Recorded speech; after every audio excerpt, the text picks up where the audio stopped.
contributed to that. Thank you, and I yield back. Now recognize the chairman of the full committee, Mr. Comer from Kentucky, for 5 minutes of questions. Thank you, Mr. Chairman. On May 16th, we heard from your boss, Dr. Lawrence Tabak, regarding some of your emails and avoiding the Freedom of Information Act. And I'm sure as you've already testified, you're aware that deleting federal records is a crime. And as you've said, you previously testified that you did not delete any federal records. But on February 24th, 2021, you wrote, quote, "I learned from our FOIA lady here how to make emails disappear after I'm FOIA'd, but before the search starts. So I think we are all safe. Plus, I deleted most of those earlier emails after sending them to Gmail," end quote. And the next day on February 25th, 2021, you wrote, quote, "But I learned the tricks last year from an old friend, Marge Moore, who heads our FOIA office and also hates FOIAs," end quote. Yes or no, is Marge Moore the FOIA lady you were referring to? She was at the time. I believe she's retired since then. Did the NIH FOIA office instruct you on how to delete emails or avoid FOIA? No. On October 25th, 2021, another scientist wrote, quote, "David is concerned about the privacy of text and other messages from his cell phone to you and me because he has been using a government phone. This came from Tony," end quote. Sir, did you ever have any conversations with Dr. Fauci regarding using personal phone or email to communicate with Dr. Daszak? I don't remember it. It's possible. I probably wouldn't have remembered it, and I don't remember it. He and I usually never talked about that kind of stuff. It would be very unusual if it happened. On January 18th, you testified that you did not have any conversations with Dr. Fauci regarding EcoHealth. On October 25th, 2021, you wrote, quote, "Peter, from Tony's numerous recent comments to me, they're trying to protect you," end quote. You meaning EcoHealth and Dr. Daszak. Dr. Morens, did you ever have any conversations with Dr. Fauci regarding EcoHealth? Well, the ones you just mentioned, I don't have any recollection of that. No recollection? No recollection, no. Let me just say, what I do remember is one time in a face-to-face meeting, he referred or alluded to some stuff that was in the press. I don't even think he said what it was, but it was about, I assumed it was about Peter's grants and press reports about it, and the ending of the grant. And I said to him, sort of out of the blue, guessing what he was really thinking, I said to him, "Tony, I know you would have never been involved in getting rid of that grant." And he didn't respond. He just sort of looked at me and...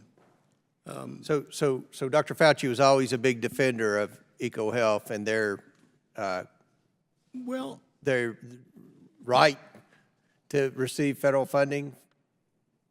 I can't speak for him. I think he had great respect for them. And when the grant problems came about, I think he was troubled by it. In fact, I just thought of something that I'd forgotten to say.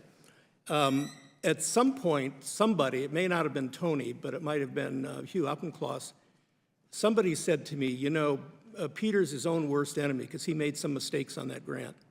I would say that's a factual statement.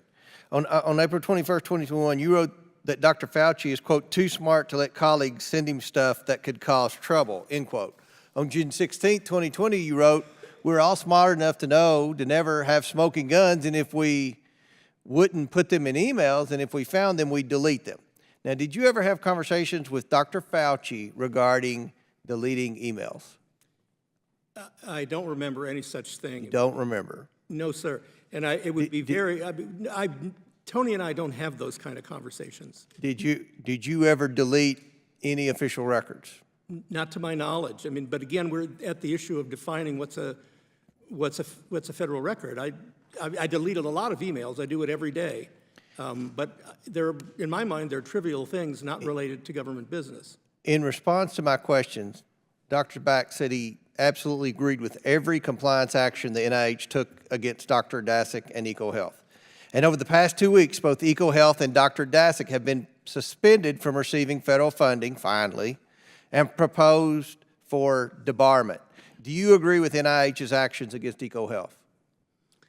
You know, I don't know the details about, I've never seen the grant, I don't know what's in it. I can't really speak to that, but I can say I've known Peter Daszak for almost 20 years, and in my personal opinion, he's an honorable, decent. So have you had conversations with Dr. Daszak about this recent suspension? Not a conversation, I knew about it. He sent me an email or something, was a press So they release. occurred over email? You and Dr. Daszak communicated via email about his disbarment? I should say Gmail, not NIH thing. email. He doesn't send, you know, he was sending NIH stuff to my NIH email for a long time, and I kept telling him, don't do that.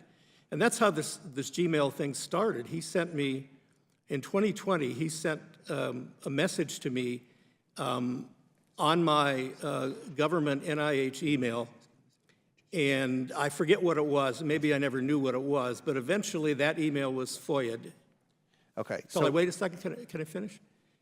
Go ahead. Eventually, this email was FOIA'd, and Peter contacted me and said, you know, some friend you are, I send you an email with all my personal stuff, and it ends up in the newspaper. And that really struck me. That was a turning point for me, because he was under death threats. And Right, and I get it. Mr. Chairman, if I may, just one last yes or no question. Have you had any conversations with Dr. Daszak about this suspension, yes or no? The suspension? The suspension of the disbarment, the suspension. Not conversation, but he has sent me an email with. But that's reports. email's a conversation via email then. You've had a conversation via email with Dr. Daszak. Well, if you call it a conversation, yes. It's, you know, we didn't talk about it, but he just sent it to me, and I read it or not. That's all. Thank you. Yield back. Now recognize Ms. Ross from North Carolina for 5 minutes of questions. Thank you, Mr. Chairman.